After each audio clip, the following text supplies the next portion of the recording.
explorar com você 3 verdades, ou 3 pontos, ou 3 maneiras de olhar o que Jesus fez, aplicar para nós hoje, e ainda nesse ano de 2024, termos motivação em Deus, que enviou esse Jesus, para que nossas vidas pudessem ser rumo à frente, e não atrás, e não olhar para o passado.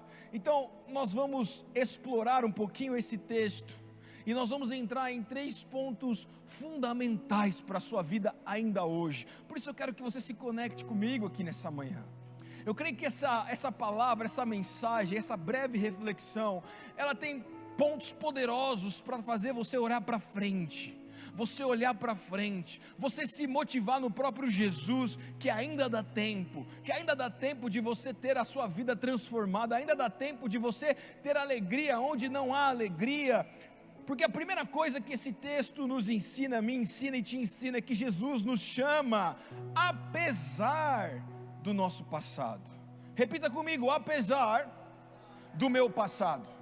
Jesus nos chama apesar do nosso passado, independente da nossa história regressa, independente da sua família, independente da sua condição familiar. Jesus nos chama apesar do nosso passado, apesar das nossas mazelas, apesar de tudo aquilo que nós estamos colhendo como coisas do passado. Jesus nos chama apesar do nosso passado. Você que assistiu a série, você vai ver André, Pedro e Mateus ali ainda por trás, recebendo os impostos, fazendo o seu trabalho. Interessante que no versículo 14 nós vemos: siga-me, disse Jesus, e Levi, ou Mateus, se levantou e seguiu. Deixa eu falar uma coisa para você.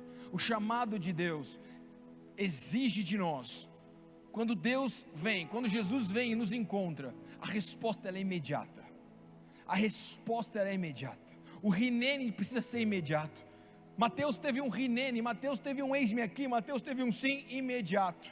Ele era um cobrador de impostos? Sim. Ele era visto como um traidor? Sim. Ele era visto como um improvável? Sim. Ele estava aquém da sociedade religiosa? Sim. Mas quando Jesus passou pela Galileia e viu aquele jovem, porque ele era jovem, e Mateus, além de ser jovem, pelo estudo da personalidade dele, você percebe que Mateus era um pouco diferente daquele normal. Ele era mais metódico, ele era mais sistemático, ele era mais pensativo, ele era mais planejado, ele era mais metodológico. Então, naturalmente, Mateus iria pensar muito: será?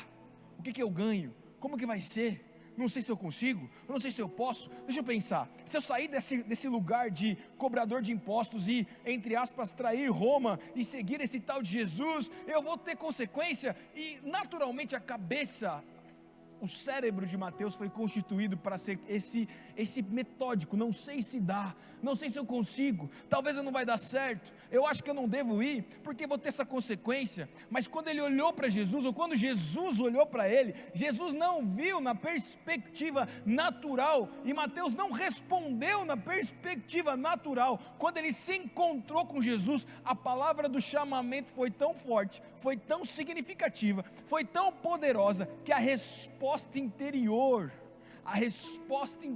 de Mateus foi: eu estou indo, independente do que vai acontecer. Deixa eu falar uma coisa para você.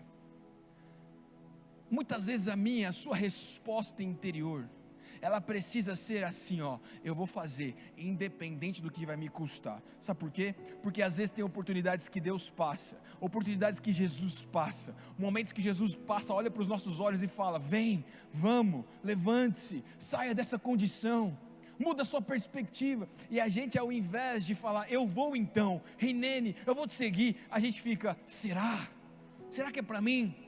Será que é coisa de Deus?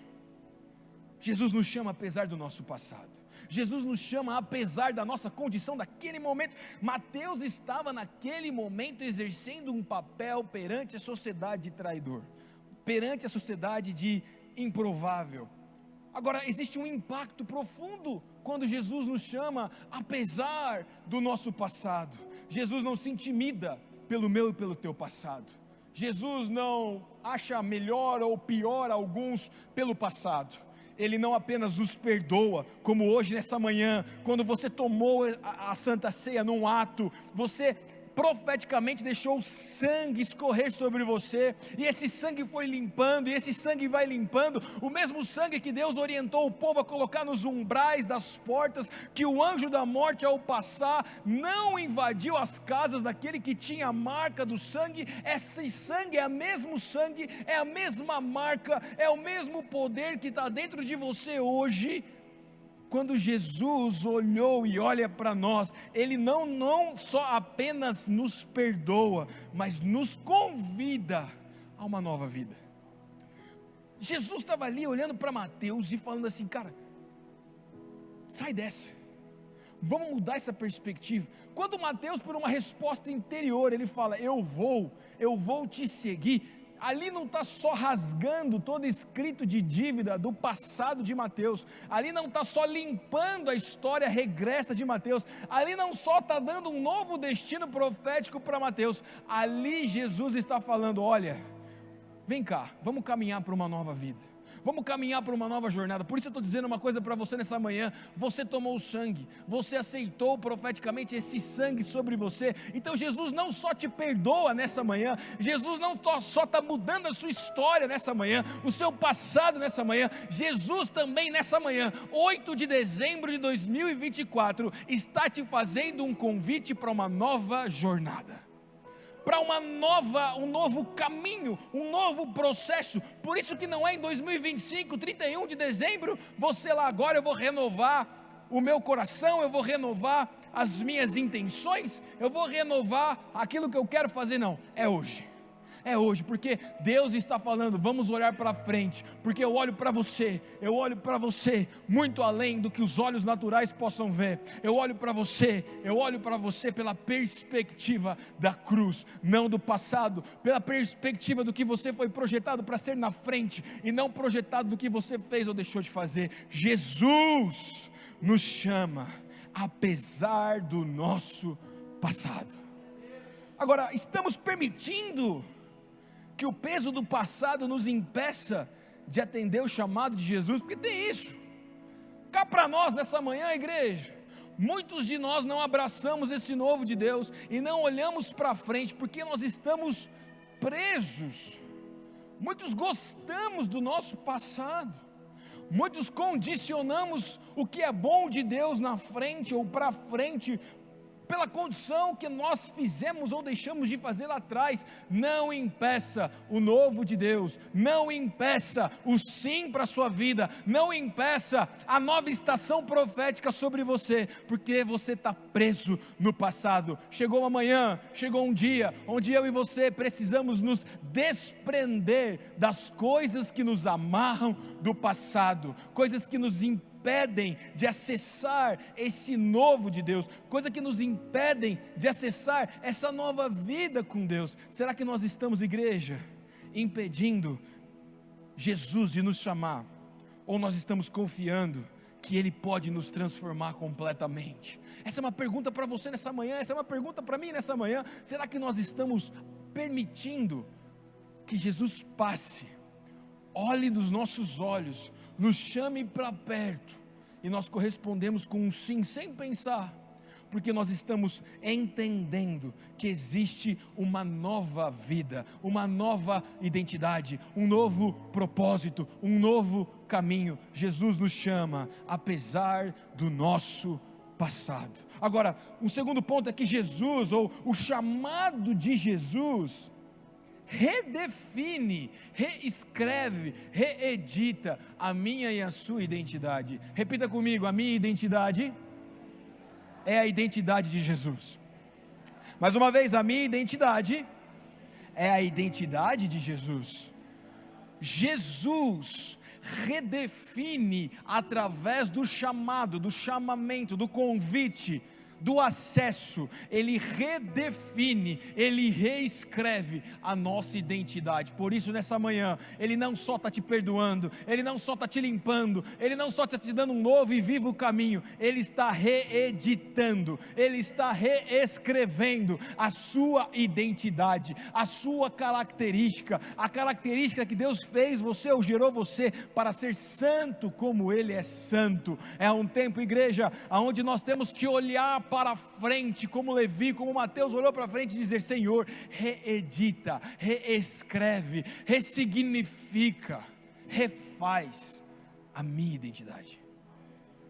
A minha identidade. Jesus, quando ele estava ali no verso 15, ele diz: enquanto Jesus estava comendo na casa de Mateus, que isso é lindo, ele tira o pecador, ele tira o traidor de um cenário caótico, de um lugar onde ali representava simbolicamente o lugar da traição, porque Mateus estava na coletoria, ele estava no trabalho. Jesus tira ele geograficamente, fisicamente, do local da traição, do local onde o povo vinha com dores entregar o seu recurso, e imediatamente pega aquele menino e leva aquele menino para a mesa da comunhão. Será que você está entendendo o que eu estou falando? Deus pode te tirar hoje, nessa manhã, do local do teu pecado, do local das suas amarras, do local que você precisa ser reescrito, e imediatamente tirar você desse lugar e colocar você na mesa da presença do Senhor. Olha como é poderoso quando Jesus passa, olha como é poderoso quando Jesus vem, olha como é poderoso quando Jesus transforma. Ele tirou aquele menino, e no versículo 15, imediatamente Jesus estava comendo na casa de Mateus. Muitos publicanos e pecadores estavam comendo com ele. Mateus não apenas seguiu Jesus, mas abriu sua casa para compartilhar o que havia recebido. Deixa eu falar uma coisa, aqui nós não estamos fazendo de processo de tempo. Não, foi mês seguinte, foi ano seguinte, foi lá na frente. Não, Mateus tem um encontro com Jesus, Jesus comissiona, Jesus fala: vem, ele aceita, independente das questões naturais. Ele imediatamente sai daquele lugar da coletoria, ele abre a sua casa e fala: Jesus, vem comer na minha casa, cara, vem com esses caras então na minha casa, e não vem só você não, pode vir todo mundo que está te seguindo. E quem seguia Jesus não era os curados, quem seguia Jesus eram os doentes. E a Bíblia fala que a casa daquele homem, a casa do homem que outrora estava sendo o traidor, o cobrador, era a casa onde Jesus estava sendo agora recebido com honra, junto com aqueles que necessitavam de um encontro com Ele, porque todo homem, toda mulher que recebe o impacto de Jesus, ele não só quer aquilo para ele, ele não só recebe, mas ele também na hora tem vontade e abre o seu coração em gratidão para espalhar ou para dar oportunidade para outros que também estão doentes. Por isso que ressignifica, por isso que mudou a identidade daquele menino imediatamente. Antes Mateus conhecido como um homem ganancioso e isolado, até porque quando você está num lugar de ser o vilão da história, você tem que se isolar, ninguém quer estar com você. Agora, quando Jesus passa, agora ele é um anfitrião influente para o reino. Você está aqui comigo, igreja? Você está entendendo essa mensagem? Você pode hoje ser isolado, você pode ser hoje mal visto, você pode ser hoje não tendo características de Jesus. Jesus vem, Jesus te chama, o sangue de Jesus limpa você, imediatamente você se torna um anfitrião, você se torna aquele que abre as portas, você se torna aquele que prepara o caminho. Por quê? Porque Jesus reescreve, reedita a sua identidade, reedita a sua vida. Agora, qual que é o impacto dessa reedição na minha e na sua vida? Qual que é o impacto dessa reedição que nós precisamos mergulhar nessa manhã, na minha e na sua jornada? Quando Jesus entra em nossas vidas, Ele redefine quem somos e transforma as nossas ações. Ele nos dá um propósito maior. Presta atenção nisso, igreja. Ele nos dá um propósito maior do que os interesses pessoais. Jesus nessa manhã está querendo te dar um propósito maior do que os seus próprios interesses, do que os seus próprios egoísmos. Jesus está querendo trazer os propósitos do reino para a terra. Agora a pergunta é: estamos vivendo como aqueles que foram transformados por Jesus? Analisa isso nessa manhã. Você está vivendo como aquele que foi transformado por Jesus? Ou estamos impactando a vida de outros, como Levi, como Mateus impactou?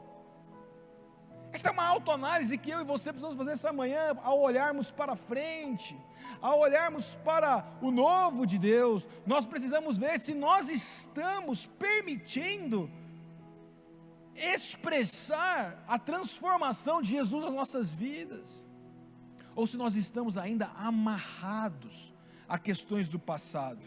Então, além, igreja, de Jesus nos chamar, apesar do nosso passado, apesar da sua história, apesar da tua dificuldade, além desse chamado, redefinir a nossa identidade, reescrever a nossa identidade, Jesus também no terceiro ponto nos dá um propósito, que alinha o nosso futuro.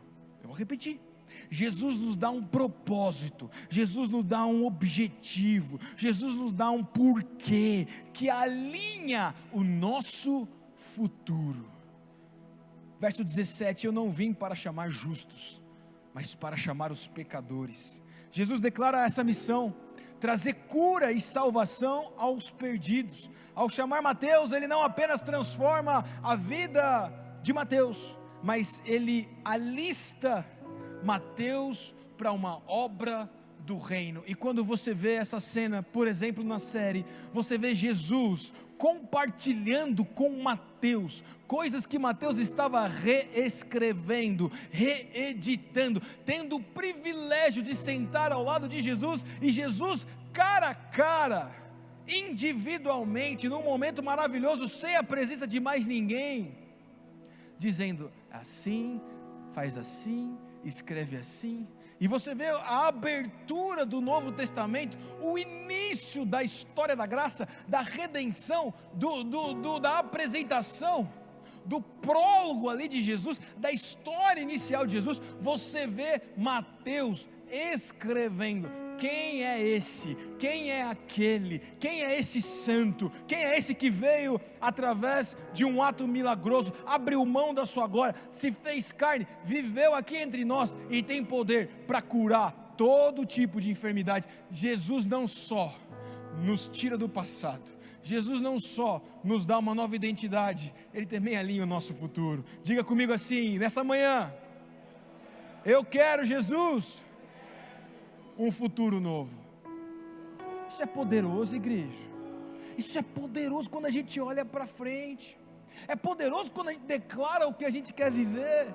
Eu não vim para chamar os justos, mas para chamar os pecadores. Agora, qual que é o impacto disso? Você está vendo que eu estou trazendo essa questão do impacto, que tem que impactar a nossa história, a história do chamamento de Mateus, e nos fazer olhar para frente, independente de como que está o cenário, porque mais uma vez, Deus se manifesta na improbabilidade, Deus se manifesta no impossível. Todo o impossível é uma causa possível para Deus, todo impossível é uma causa possível para Deus. O chamado de Jesus, o impacto desse propósito que alinha o futuro, é que o chamado de Jesus não é apenas para a transformação individual, mas para que sejamos agentes de mudanças. Agentes de mudanças. Ele nos dá um futuro alinhado com o propósito eterno de Deus. Nós fomos chamados, assim como Mateus, assim como Pedro, assim como André, assim como Tiago maior, Tiago menor, o próprio Judas Iscariotes. Nós fomos chamados como discípulos de Jesus, não para segui-lo ou seguir uma religião, mas para sermos agentes de transformação. Por isso eu não sei onde você está inserido, na escola, no trabalho, na faculdade, na televisão. Eu sei que Deus te inseriu nas empresas, neste lugar, não para você apenas ter o seu recurso, a sua subsistência, mas para que você possa ser um agente de transformação, aonde Deus te inseriu. Essa não é uma missão, não é uma tarefa só para nós pastores, essa é uma missão e uma tarefa para todo aquele que teve um encontro com Jesus, que Ele falou vem, e você se levantou e falou eu vou, e quando você falou eu não vou sozinho, eu vou abrir oportunidades para os que estão ao meu redor. Seja um agente de transformação. Sabe como que você pode fazer um 2024 ainda diferente? Liberando algumas sensações até naturais dentro de você, como alegria, como prazer, como gratidão. Sabe como? Servindo, doando o seu tempo, doando o seu recurso. Por exemplo, como o pastor Paulo falou aqui, para a ceia de Natal do Projeto Rinene. Isso traz alegria, isso traz pertencimento, isso traz gratidão, isso traz senso de pertencer a algo maior. Isso naturalmente você fica mais feliz, naturalmente seu cérebro oxigena, mas naturalmente você sente prazer. Espiritualmente você está sendo grato, reconhecendo Jesus na sua vida, reconhecendo que você tem tudo que você precisa e sendo agente de transformação na vida de outro. Ainda hoje, ainda em 2024, você pode ser alguém que vai olhar para frente e não olhar para trás. Interessante que, Rogério, você pode pôr para mim o último slide? Interessante que quando nós olhamos para esse olhar para frente de Jesus, ou esse cuidado de Jesus em chamar pessoas improváveis, doentes, com conflitos internos, com indecisões. Eu não sei você, querido, mas quando Deus me chamou e me chama, todos os dias eu preciso falar: Senhor, mas por que o Senhor me chamou cheio de indecisões, cheio de incertezas, cheios de angústia, cheio de medo? Aí Jesus vem e fala: olha, o meu sangue derramado por você faz você olhar para frente, não pela perspectiva de quem você era, mas a perspectiva de que eu tenho para você. Então sim, você é forte, sim, você é corajoso, sim, você tem uma mente equilibrada, sim, você pode ir além do que os olhos podem ver. E aí eu continuo a olhar para frente com Jesus. Interessante que a primeira verdade, Jesus nos chama, apesar do nosso passado, o impacto. Jesus não se intimida pelo seu passado. E a pergunta: será que nós confiamos que Ele pode nos mudar completamente? Será que a gente confia nisso, igreja?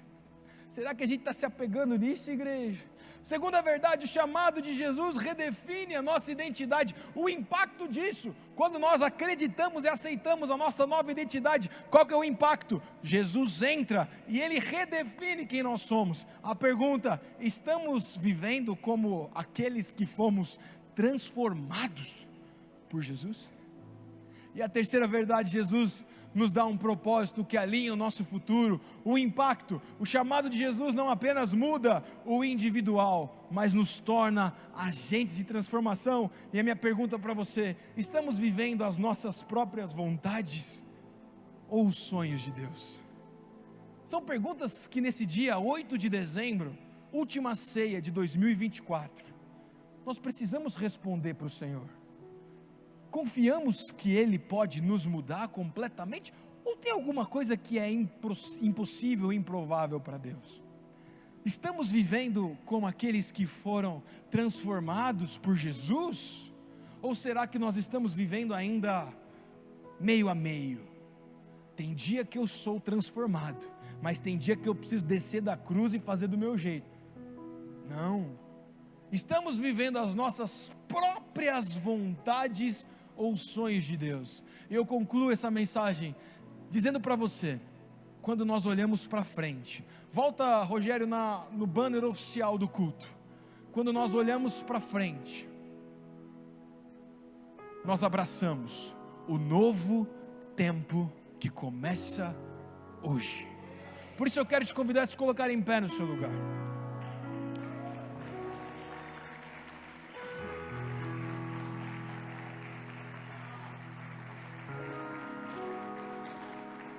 E eu quero declarar algo sobre a sua vida.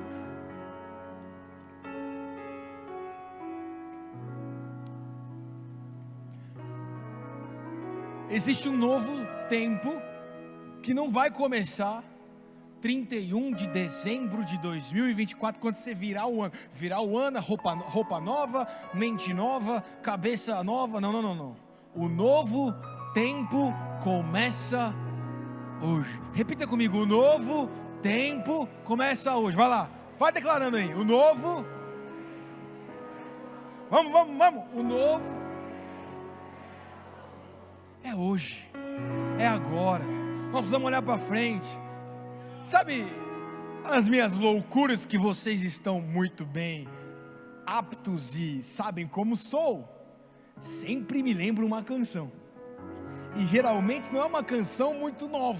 Então fica tranquilo que eu não vou cantar "É Ele, por Ele que eu estou mudando a minha vida", porque ninguém aguenta mais essa canção, apesar de ser maravilhosa. Mas eu fico imaginando se Mateus tivesse aqui hoje, quando ele vê todo esse cenário, quando ele vê toda essa improbabilidade, eu imagino que ele vai declarar uma canção que eu queria muito, do fundo do meu coração, nesse dia tão bonito, a ceia, 8 de dezembro, última ceia de 2024. Se você puder cantar essa canção, dizendo assim: Senhor, o novo tempo começa hoje, eu não vou olhar para trás, eu vou prosseguir, porque eu sei que o Senhor me escolheu, mesmo sendo improvável, mesmo sendo uma pessoa difícil. E você tem que parar de falar isso: eu era difícil, aquela pessoa é difícil. Para de profetizar o que o outro era. Olha para o que ele é na cruz, olha para frente. Vamos parar com isso, igreja. E você vai declarar mais ou menos assim, ó: meu Jesus maravilhoso é minha inspiração a prosseguir. Declara: e mesmo quando tudo não vai bem,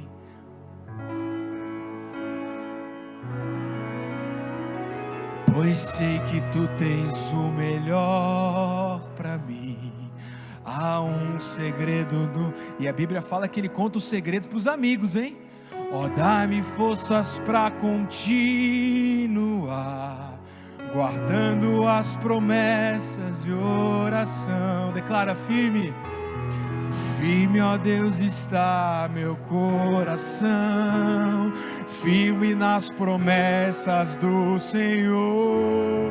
Eu continuo olhando para ti, e assim eu sei. Será que você está chorando? Declara: e mesmo quando eu chorar, as minhas lágrimas serão para regar a minha fé e consolar meu coração. Pois os que choram aos pés da cruz, clamando o quê? Clamando em nome de... Agora declara isso: alcançará o quê? Alcançará de ti, Senhor. Vamos lá? Misericórdia, graça. Firme, ó Deus, firme, ó Deus, firme, ó Deus, está o meu corpo. Será que a gente pode aumentar o volume? Firme nas promessas. Declara essa oração nessa manhã: eu sei que olhando para ti, o quê? E assim eu sei. E mesmo quando eu chorar, as minhas lágrimas serão.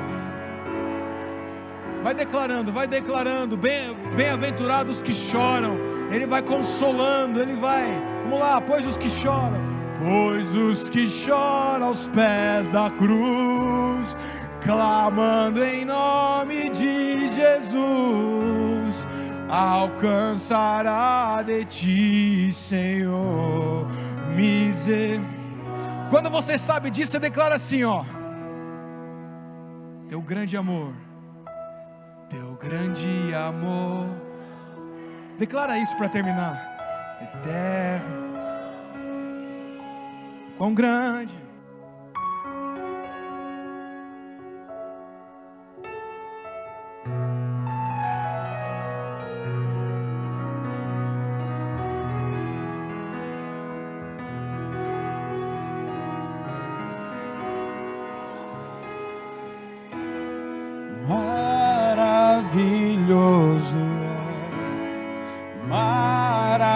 Maravilhoso és, faz para mim.